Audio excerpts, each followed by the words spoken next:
Le grand dialogue.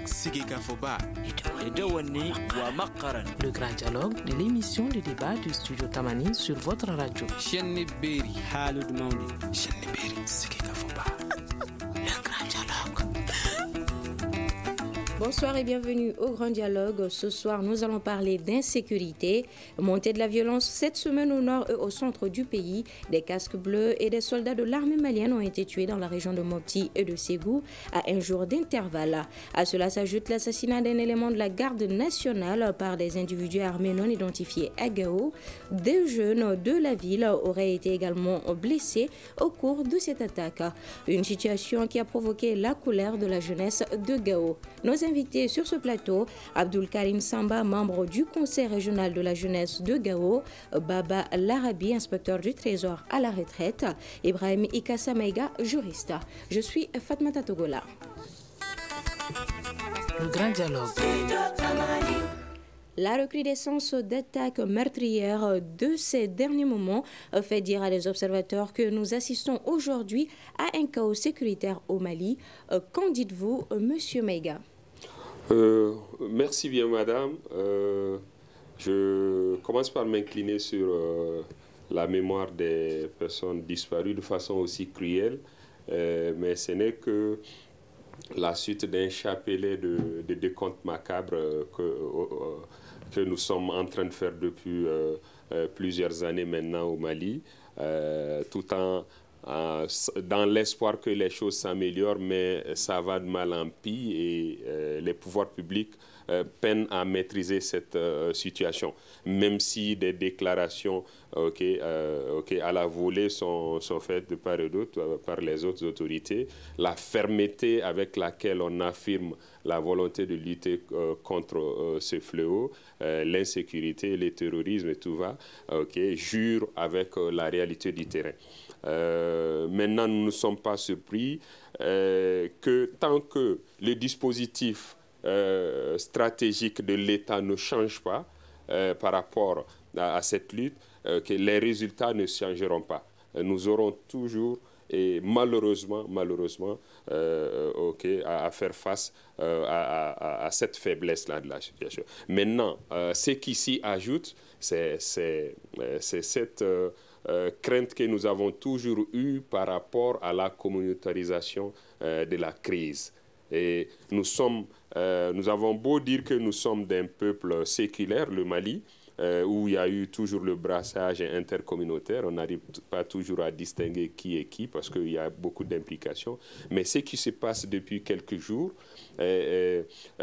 laisse à croire que malheureusement, nous tendons vers cela parce que quand la communauté arabe a vu deux de ces jeunes disparaître et un a été retrouvé malheureusement tué de façon assez macabre, je pense qu'il y a eu des relents de défense et maintenant de représailles contre la supposée communauté responsable de cela, les communautés sédentaires noires. Et c'est allé en crescendo et finalement nous avons vu que la réponse aussi violente est venue donc de la communauté de Gao. Donc je dis il faut faire très très attention à ne pas tomber justement dans ce piège-là.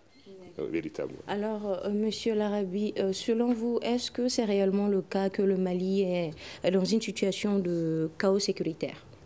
Le mot est exact. Je m'associe à M. Maïga pour dire également, je présente les condoléances. En fait, il y a déjà un phénomène d'accoutumance qui est en train de se faire parce qu'on a l'impression que les autorités, ils viennent de le dire tantôt, ne font pratiquement rien pour que ça change réellement. On ne les sent pas du tout. Quelles que soient les déclarations, je le répète, parfois il faut répéter. On ne pourra pas dire à Gao félicitations pour ce qui s'est passé. Personne n'invite les autres à la violence. Il faut se dire cependant qu'on a le droit de se poser des sérieuses questions et quand les gens sont tués comme ça, il ne peut pas ne pas le sentir, l'exprimer. Il ne peut pas ne pas se révolter. C'est aux autorités de prendre toutes les responsabilités. Récemment, j'ai entendu avec France Inter que des bérets rouges seraient revenus vers le Niger pour manque de munitions. On a l'impression plus l'État déploie institutionnellement quelque chose pour l'armée et plus il dépense, plus en réalité l'insécurité. Mais c'est un phénomène observé ailleurs parce que tout près en Côte d'Ivoire, au moment où on forme, on reforme l'armée et les militaires, ils deviennent de plus en plus inefficaces. Et ce qui a un observateur qui n'a pas besoin d'être averti, on a l'impression que le problème sécuritaire, véritablement, depuis 28 ans, les gens ne font pas attention à ça parce que ça a commencé en novembre 90. De novembre 90 à maintenant, ça fait 28 ans pratiquement. Ça ne change pas, ça change pas. Et mieux, on peut dire quand même qu'il y a un repère très important à partir de l'accord d'Alger. Il y a eu véritablement une recrudescence, réellement, comme il le disait, comme si en réalité l'accord n'a servi que cela. Et tantôt, parfois, on a entendu dire les autorités que ceux qui ont signé l'accord, ce ne sont pas eux. Alors, est-ce qu'ils peuvent nous dire en réalité sont ceux qui amènent à cela? Et puis, on se pose la question, parce que après l'accord, c'est devenu plus grave. Pourquoi avoir signé avec des gens qui ne sont pas capables de sécuriser et de laisser? Et on rentre dans des vocables nouveaux qui ne signifient pas quelque chose, qui sont des enfumoirs, c'est pour faire de l'enfumage, c'est-à-dire on parle de djihadistes, on parle d'islamistes, on parle de terroristes. Islamiste et djihadiste, un musulman ou bien tout juste un homme qui croit, se demande ce que ça signifie. Parce que c'est des mots à la limite qui sont un peu positifs, bien qu'en réalité on sait que quelque part ça a un sens. Au Mali, on ne sait pas parce que on ne sait pas si les autorités identifient ce qu'ils appellent islamistes, djihadistes, à moins que ceux-ci ne leur disent que je suis islamiste, djihadiste. En quoi ils le reconnaissent, mais par rapport à un mot qui s'accepte quand même, c'est la terreur. Il y a terroriste, on peut comprendre le mot terroriste, mais là également, il faut faire la nuance. Les touristes ailleurs, ils agissent par surprise. Ils surprennent et ça fait de la terreur. Au Mali,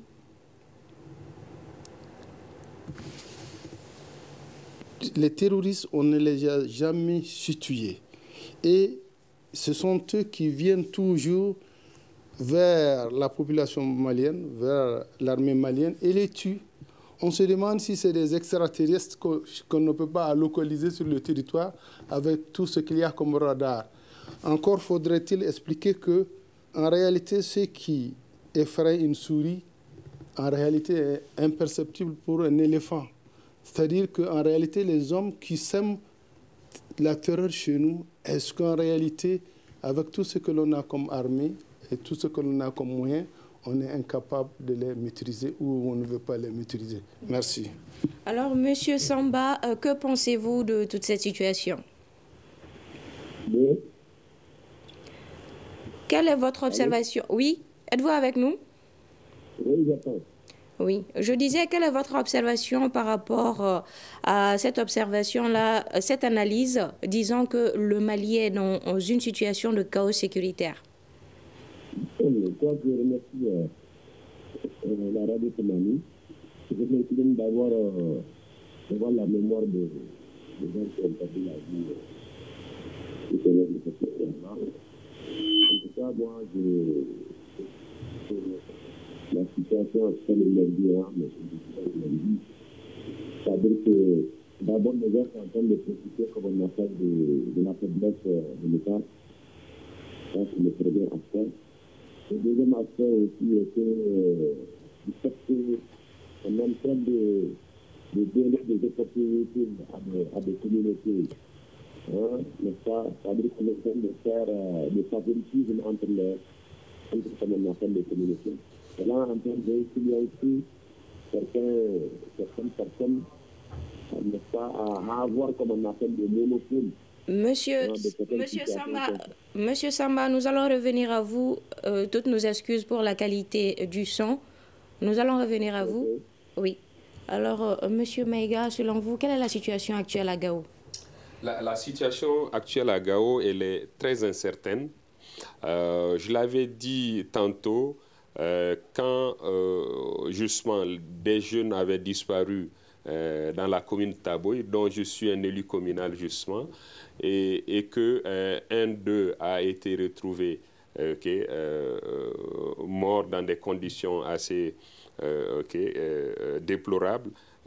Alors, il y a la communauté arabe dont ils sont ressortissants qui s'est alors transposée à Gao et qui a voulu faire pour un premier temps une marche, organiser une marche, exiger que tous les commerces soient fermés et autres. Les gens ont dit, attendez, il faut chercher à comprendre.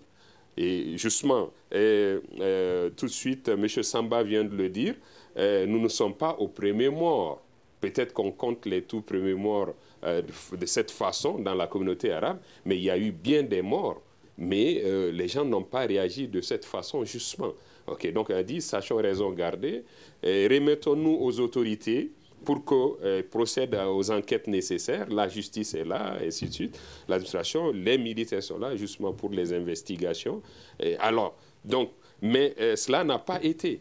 Et finalement, il y a eu des réactions plus ou moins violentes, à commencer par l'incursion dans le village de Barissadji, ou dans la commune de Soni, où justement le mort avait été retrouvé. Et finalement, ils ont tiré dans le tas. Ils sont rentrés dans un village, ils tirent sur tout ce qui bouge. Il y a eu beaucoup de blessés à l'œil, au bras, aux pieds, et ils ont incendié beaucoup de maisons. Ça s'est passé, et c'est passé inaperçu.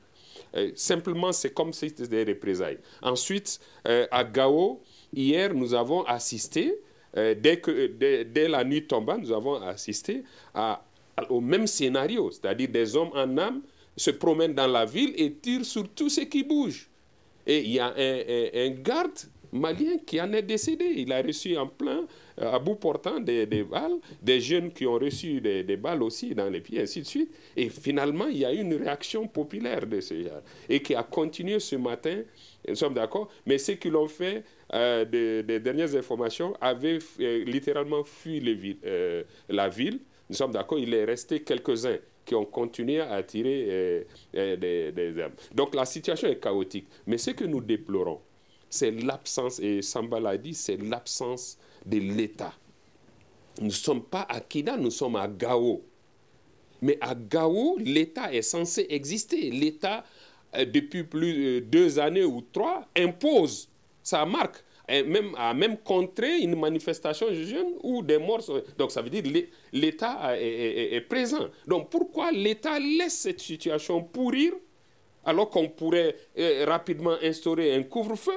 Nous sommes d'accord pour calmer le jeu et recueillir, rencontrer ceux qui se plaignent, les communautés qui se plaignent, mettre balle à terre, prendre des mesures pour faire les enquêtes nécessaires. Ça, c'est le rôle de l'État. Mais si on laisse la justice privée se développer, la justice communautariste, ça veut dire la loi du plus fort, mais ça va aller crescendo et je crains pour notre pays de ce point de vue. Sachant que Gao est le verrou de l'unicité du Mali. Ne perdons pas cela de vue. Ça a toujours été et ça l'est toujours. Donc il faudrait que l'État marque sa présence, que l'État joue son rôle régalien et assure la sécurité, régule la justice pour que ceux qui estiment être victimes de quelque chose puissent être entendus, puissent être écoutés et justement qu'ils leur répondent. Mais véritablement, les points, moi j'ai suivi un peu ce que Samba a dit, il y a la faiblesse de l'État, mais il y a aussi une sorte de favoritisme entre les communautés. Comme si telle communauté est bien placée pour être victime, tel autre ne l'est pas, et quand celle-là est victime, ok, il y a tous les droits pour même se faire une justice privée. Et j'ai dit non, alors il faut mettre balle à terre, il faut que l'État intervienne. Ok. Alors, M. Samba, qu'avez-vous ajouté au propos de M. Maïga concernant la situation à Gao? Bon, la situation à Gao, il l'a dit, hein. Moi je pense que ce qui est en train de se passer actuellement à Gao est aberrant, et inacceptable, inadmissible, ma chère, parce que on se dit quand même que la situation qui est en train de se passer à l'heure actuelle, c'est du terre à terre. On n'a pas besoin d'être un expert pour savoir réellement qu'est-ce qui est en train de se passer. Ils l'ont dit, c'est le représailles de ce qui s'est passé à Taboy, dans la commune de Taboy, cercle de Bourel, il y a une semaine de cela, où juste après ça, et regarde, imaginez-vous un peu, une situation qui s'est passée à Taboy. Mais le représailles, c'est sûr, comme on appelle dans la commune urbaine de Gao, où des individus armés s'élèvent volontairement, en toute liberté, demandant, comme on appelle, aux gens de fermer leurs boutiques et de rentrer. D'accord, personne ne peut être indifférent à la mort, comme on appelle en tant qu'humain. Ça doit toucher tout le monde. Ça, on n'en disconvient pas. Chacun a le droit de montrer son mécontentement par rapport à des morts de ce genre. On n'a pas condamné ça. Mais on s'est dit que chaque matin, chaque 2 heures, si tu fais l'évaluation de la région de Gao, chaque 2 heures de temps, c'est une personne, c'est un sédentaire comme on appelle qui perd la vie. À travers, comme on appelle, dans les différents forêts, les petits marchés des différents villages, ou comme on appelle au centre-ville même de Gao, ou ailleurs. Mais ça n'a jamais été l'objet d'une révolte, comme on appelle, de cette ampleur-là. Est-ce que vous voyez? Il y a eu des sédentaires qui ont disparu plus de 3 ans. Aujourd'hui, on ne sait pas dans quelle main ils se trouvent. Le Gao ne s'est pas soulevé par rapport à ça. Mais on s'est dit que c'est parce qu'il y a eu deux jeunes arabes, comme on appelle, on ne sait pas dans quelles circonstances ils ont été tués. Cela va coûter, comme on appelle, la nivaquine à l'ensemble de la région de Gao, ou comme on appelle des petits enfants de 15-16 ans armés circulent dans la ville, dans des véhicules sur les gens. On dit que c'est inadmissible. On a interpellé l'État. On a montré, comme on appelle, le rôle de l'État, ce qu'il devrait faire, d'assumer ses responsabilités. Est-ce que vous voyez? Mais malheureusement, on voit que c'est quand les sédentaires seulement posent des actes qu'il faut chercher, comme on appelle, à rendre que la justice peut jouer ce rôle. Mais quand les autres ethnies, comme on appelle, posent ce genre des actes, c'est des gens qu'il faut amadouer, c'est des gens qu'il faut leur montrer que c'est comme si le Mali leur appartient. Alors qu'on ne peut pas continuer. On est dans une région où les communautés sont condamnées à vivre ensemble, mais dans la légalité, dans une position, comme on appelle, où chacun a droit à s'exprimer, à chercher, comme on appelle, ses droits. Mais d'hier à aujourd'hui, je ne vous mens pas, le ras-le-bol qui est en train de se passer, c'est généralisé. Personne ne peut te dire que c'est telle personne ou c'est tel mouvement ou c'est telle association ou telle organisation qui a organisé ce qui a commencé hier soir. C'est un mouvement d'ensemble. C'est venu spontanément parce que tout le monde en a marre. Est-ce que vous voyez? Nous, en tant que responsables de jeunes, on a essayé de recadrer la situation pour limiter les dégâts, ça c'est le premier aspect, mais aussi chercher à trouver même des responsables en cas de cas. Est-ce que vous voyez? Et là, tout ça là, on l'a dit, dans les rencontres qu'on a eu à faire, dans nos recommandations, nos revendications, même si l'État n'a pas les moyens de faire, comme on appelle, le cantonnement de tous les groupes armés à l'heure actuelle, il faut faire un pré-cantonnement. Le pré-cantonnement, c'est quoi? Il suffit de désarmer, comme on appelle ceux-là qui n'ont pas été encore pris en compte par les mécanismes opérationnels de coordination, de les désarmer, les mettre dans un camp, leur donner à manger, une manière, comme on a de retirer toutes les armes qui se trouvent, comme on appelle, entre les populations civiles. C'est ce qui est en train de nous causer des problèmes aujourd'hui. Et malheureusement, on a l'impression que d'hier, j'ai dit bien d'hier soir, depuis que la situation a commencé, jusqu'à 9h le matin, on n'a pas vu la présence, comme on appelle, de nos autorités. Il y a la garde nationale, il y a la gendarmerie, il y a la police, il y a les FAMA, mais on n'a vu aucun mouvement. Aucun mouvement qui peut rassurer cette population-là à savoir qu'ils peuvent, comme on appelle, avoir conscience, ou ils peuvent se dire que nous sommes en garantie, on est sécurisé. La ville était laissée entre les jeunes seulement qui sont en train de montrer leur mécontentement et les Arabes qui ont montré comme on appelle sur leur maison en tant que des fenêtres, ils tirent sur tout ce qui bouge. Cela ne pourra pas continuer. Il faudrait qu'on arrête. Et on se dit qu'il faut qu'il y ait l'autorité de l'État. D'accord, Monsieur Samba, nous allons revenir à vous. Alors, Monsieur Larabi, comme Monsieur Samba vient de le dire, c'est pas le premier mort, mais aucune révolte n'avait eu cette ampleur-là. Et que pensez-vous de cela?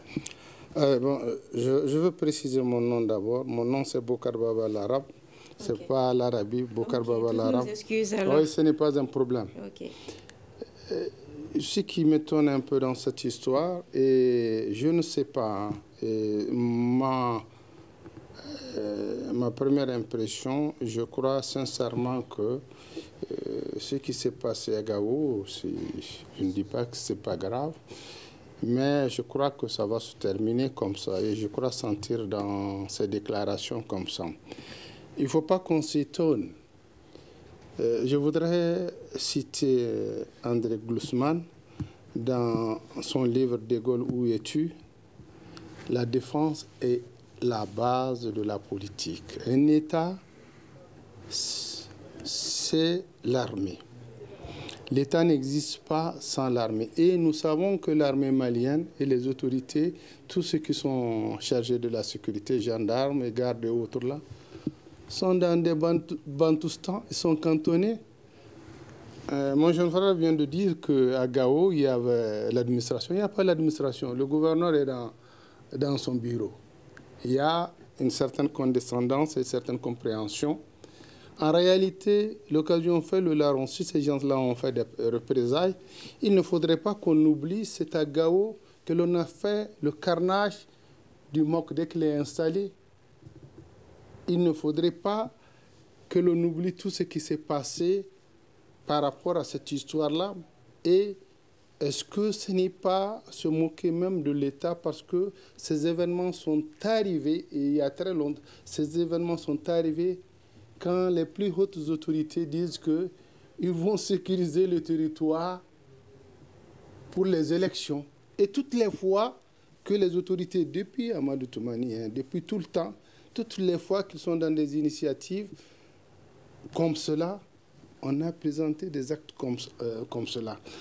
Le mort, c'est leur mort, c'est vrai, ça a de l'importance, on est humain. Chacun a un parent, chacun a une frère, chacun a le sens de sa mort, de sa vie, quand une personne est morte. Mais on ne peut pas dire qu'on se met sur la mort d'une personne alors que la mort de plusieurs qui ont été froidement, cruellement assassinés n'a pas fait d'écume, n'a pas fait de vague.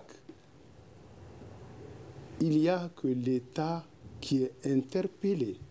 Et on ne dira pas à Gao de faire des histoires, mais il n'y a que l'État qui est interpellé. Mais l'État est interpellé il y a 28 ans. Nous ne sommes pas des griots de l'État. On aime l'État, ce sont nos frères, c'est nos camarades, c'est nos amis, c'est nos parents qui gèrent l'État. C'est des Maliens tout court qui gèrent l'État, donc nos compatriotes.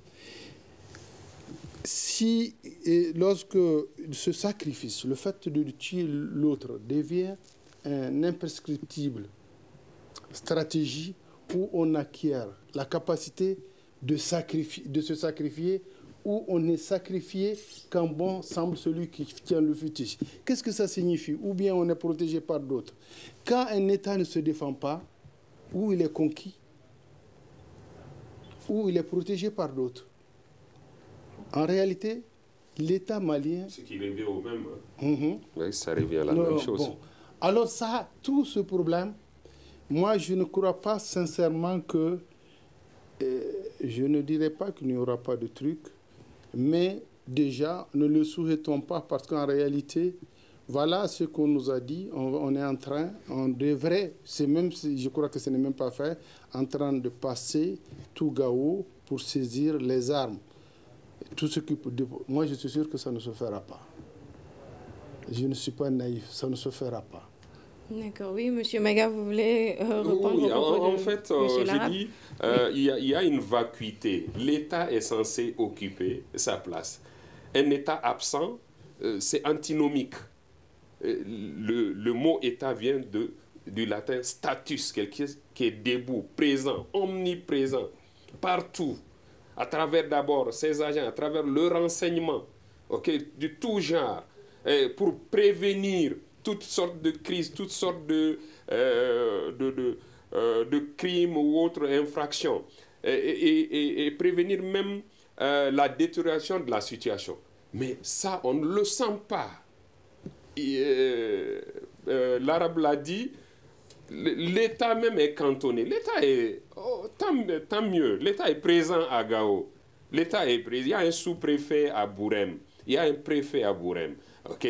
Mais, je dis, entre Bourem et Gao, entre Gao et Ansongo, l'État devrait, avec ces milliers de militaires que nous avons, de gendarmes, de policiers, de gardes, nous devrions pouvoir assurer la quiétude des populations. Quand même, c'est des milliers. L'année dernière, j'ai entendu près de 10 000 recrutements, parce que 5 000 dans l'armée, peut-être autant dans la police, la garde et tout ce qui va avec. Ce serait du même ordre cette année, mais c'est quand même des hommes qui peuvent, par leur nom seulement, occuper le terrain et assurer la quiétude des populations. Aujourd'hui, les populations sont laissées elles-mêmes. Nous sommes d'accord? J'ai dit, ça ne se doit pas. Il y a une vacuité qui ne s'explique pas. Et même quand des événements comme ça, aussi criards, arrivent, l'État devrait marquer sa présence en disant stop. Je peux, par exemple, dès qu'il y a eu les premiers relents de marche et qu'on sait que ce n'est plus une histoire entre des victimes et des supposés bourreaux, mais c'est entre des communautés, mais l'État devrait marquer sa présence en disant ok, il y a couvre-feu désormais. Et déjà, accélérer ces désarmements-là ou cantonnement. Mais aujourd'hui, à Gao, n'importe qui circule visiblement avec une arme à feu. Et c'est normal. Et il côtoie les autorités, les gendarmes, les policiers, les gardes. On les côtoie parce que vous portez une arme, quel que soit votre. Vous n'êtes pas obligé d'être en tenue, vous n'êtes pas obligé d'arborer une quelconque marque d'appartenance à un groupe armé ou à une corporation quelconque. Et c'est normal, ça ne devrait pas. Mais est-ce que vous pensez que ce désarmement-là est réellement possible? Mais c'est possible, il faut au moins commencer là où c'est faisable. Dans l'agglomération de Gao, c'est possible. Puisque l'armée est là, tous ceux qui ne sont pas, qui n'appartiennent pas à ces groupes ou qui ne sont pas dans le MOC, nous sommes d'accord, mais on devrait pouvoir les cantonner. Ou en tout cas, les faire qu'ils circulent sous autorisation, avec des marques bien connues, puisque c'est vrai, il y a beaucoup de groupes armés là-bas. Mais aujourd'hui, j'ai dit, n'importe quel kidam circule avec une arme. Et ça, c'est devenu normal, c'est le Far West. Et ça, c'est le rôle de l'État que d'empêcher cela. D'accord. Alors, Monsieur Samba, selon vous, pourquoi ce désarmement-là n'est toujours pas effectif? Ce désarmement ne va pas se faire comme on appelle sans l'autorité de l'État. C'est l'État qui va le faire. Personne ne va faire ça à la place de l'État. Ça, c'est le premier aspect. Le deuxième aspect est que tout ce qui est en train de se passer en termes de banditisme, de tout, comme on appelle, de tout ce que vous pouvez imaginer en termes de criminalité dans la région de Gao aujourd'hui, je l'ai dit, je l'ai répété, je vais le maintenir, c'est les mêmes groupes armés. Est-ce que vous voyez? Parce que tout de suite, l'armée, c'est là où moi je vais défendre un tout petit peu, montrer la situation difficile dans laquelle se trouvent nos forces de l'ordre. Parce que tout de suite, comme on appelle, on signale, on arrête, comme on appelle, des bandits ou bien des malfrats, des malfaiteurs sur la route de Gao-Bourem, on les amène, comme on appelle, au niveau de la gendarmerie. Demain, 1 heure de temps après, un groupe armé va pointer au niveau de la gendarmerie pour dire que c'est un de leurs éléments. Et il va montrer aussi la carte de ce mouvement-là. Est-ce que vous voyez, comme on appelle, la gendarmerie serait encerclée par les éléments de ces gens-là sous la pression. Des appels vont quitter au niveau, comme on appelle, de Bamako pour demander la libération, comme on appelle, de ces gens-là qui ont été arrêtés. Malheureusement, c'est ce qui se passe. Et les mêmes gens retournent encore pour poser des actes. Donc, du coup, cela en train de fragiliser, comme on appelle, les forces de l'ordre à bien jouer, comme on appelle les rôles. C'est pourquoi nous, on a demandé qu'on délocalise carrément de la ville ces groupes armés-là. Mais faire si les cantonnements a besoin de beaucoup de processus, un précantonnement qui sert à les désarmer, les donner à manger, ça, l'État peut prendre ça en charge. Et ce qu'on demande aussi à notre État, l'État ne peut pas rester pour dire il faut que tout vienne comme on appelle des bailleurs. Il faut que l'État même pose d'abord le premier jalon pour sécuriser ces populations. Parce que vous voyez, en faisant ces précantonnements-là, à travers ces précantonnements, maintenant, des précautions seront prises pour dire désormais, si on voit une personne en ville avec une arme, on va te qualifier. On va te qualifier d'un bandit et tu seras, comme on appelle, sectionné à la hauteur de l'acte que tu as posé. Les Silidio, l'opération Silidio, comme on appelle, qui a fait des succès à Gao. Madame, posez-moi la question, pourquoi Silidio, comme on appelle, s'est arrêté, disparaître, c'est comme si ça n'a jamais existé. Parce que tout simplement, Silidio a apporté des résultats extraordinaires. Mais parce que ça ne fait pas l'affaire de certains, comme on appelle, bourreaux, ils ont mis la pression sur l'État, je vais le dire haut et fort, et du coup, comme on appelle, on a mis la situation de l'opération Silidio dans le tiroir. Et nous, on a demandé, même notre dernière marche contre les détonations de Barkhane, on a demandé le retour de cette opération Silidio, parce que ça a amené des résultats dont les populations ont besoin. Est-ce que vous voyez? Mais le même vagabondage qui se passe, c'est les cartes, comme on appelle, de ces mouvements-là qu'on va avec tous les vagabonds, comme on appelle, qui ont été arrêtés, tous les bandits qui ont été arrêtés. Est-ce que vous voyez? Donc, du coup, on se dit que si l'État ne joue pas son rôle, l'État ne s'arrête pas, comme on appelle, à prendre ses responsabilités, à savoir que c'est l'autorité de l'État et que ces groupes armés sont dans l'obligation de se soumettre, comme on appelle, aux officiers de l'État, ça ne va pas aller. Et malheureusement, ces groupes armés n'ont aucune considération pour d'autres États. Cela nous a poussé à marcher, à montrer notre soutien aux forces de l'ordre, au SDS. On l'a fait une fois, 2 fois, plus de 5 fois, on a marché ici à Gao pour dire que la population de Gao soutient, comme on appelle, ces femmes, soutient, comme on appelle, l'État dans ses actions. Une manière de fragiliser ceux-là qui ne sont pas là, comme on appelle, pour la bonne marche, qui sont toujours là pour fragiliser, comme on appelle, notre État. Mais on voit que c'est l'État même qui n'est pas présent. Si je dis l'État n'est pas présent, ils sont là, l'État est là, comme on appelle, les emblèmes de l'État sont là, ils l'ont dit, préfet est là, gouverneur est là. Je me suis dit que maintenant, la seule chose qui reste, c'est de mettre une stratégie pour valoriser, comme on appelle, cette autorité de l'État. C'est ce qui manque au fait. Mais selon vous, à quoi servent les mesures prises pour faire face à cette situation alors? Là, les mesures. Oui, à quoi servent donc les mesures qui ont été prises pour faire face à cette situation s'ils ont les mains liées? Bon, si les groupes armés. Pardon? L'État. L'État. L'État, bon. Si je dis qu'ils ont les mains, ça veut dire que c'est de les booster. Personne ne peut jouer le rôle de l'État à sa place. C'est de les booster, c'est de montrer, comme on appelle, c'est de les réveiller, faire réveiller l'État à s'assumer, à prendre ses responsabilités. C'est tout ce qu'on peut faire. Et maintenant, ce qui est, comme on appelle, la justice privée dont ils ont parlé, ça va continuer. Parce que si je vois que l'État qui est censé me protéger ne joue pas son rôle, n'arrive pas à me protéger, je vais chercher les bases et moyens pour me protéger. Et c'est ce qui va donner, comme on appelle, le résultat de la justice privée. Et malheureusement, c'est ce qui est en train de se passer. Et ça est en train de prendre une forme du communautarisme, comme ils l'ont dit. Parce que ce qui est en train de se passer, c'est les Arabes qui ont été tués à Taboui. Maintenant, les sédentaires, c'est les sédentaires qui les ont tués, c'est ce qu'eux, ils pensent. Et maintenant, il faut faire des représailles contre les sédentaires. C'est ce qui est en train de se passer. Les sédentaires aussi ne vont pas se laisser faire. Ils vont chercher les voies et moyens pour faire des représailles contre eux. Alors que cela n'arrange personne. Mais malheureusement, si l'État ne prend pas ses responsabilités, c'est ce qui va se passer. Et ça risque même d'aller même au-delà, comme on appelle, de Thierry simple. Ça va aller à une génocide. L'élimination systématique d'un peuple. Et là, Dimitri, là, je vous dis que on est en train de partir vers ça. D'accord, M. Samba. Oui, alors, d'accord, M. Samba. Alors, M. Larabe, que pensez-vous des propos de M. Samba? J'ai bien entendu ce qu'il a dit. Être ou ne pas être. Il répète, moi je crois que je ne veux pas me dédire, il répète que si l'État ne prend pas ses responsabilités, ça va essayer de tourner au vinaigre. Ça ne retourne à rien. Depuis 1990, ils sont dans la même situation. Je comprends ce qu'il dit et il est bien nécessaire qu'il se revoie. Peut-être qu'un jour, ça arrivera.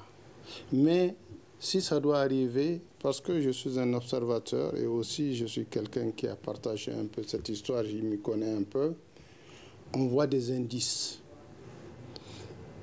Et quand en réalité, vous savez, il y a 5 choses, l'imagination, le bavardage, qui sont comme des formes de malédiction. La sexualité excessive, le bavardage qui sont retenus. À Gao, on parle. À Gao, on parle et ce qu'ils font n'est pas minime. Force est de reconnaître que, à partir de Mopti, derrière le fleuve, en face du gouverneur, jusqu'au Niger, le Mali n'existe pas. Ceux qui sont en réalité comme gouverneurs, comme préfets, qui sont en poste, ceux qui réfléchissent, ceux qui conçoivent tout cela, parce qu'ailleurs, il y a des hommes qui réfléchissent, comprennent, ils l'acceptent comme tel. Ils l'acceptent comme tel.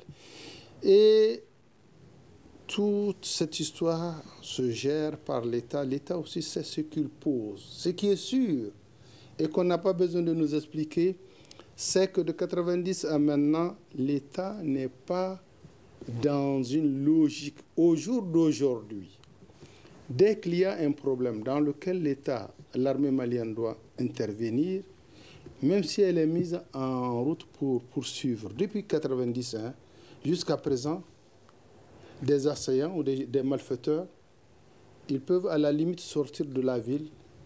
Ils se cherchent un petit mouton à griller ou autre là, ils sortent parce qu'ils ont des indemnités et autres là. Ils ne feront rien et on ne peut pas les blâmer.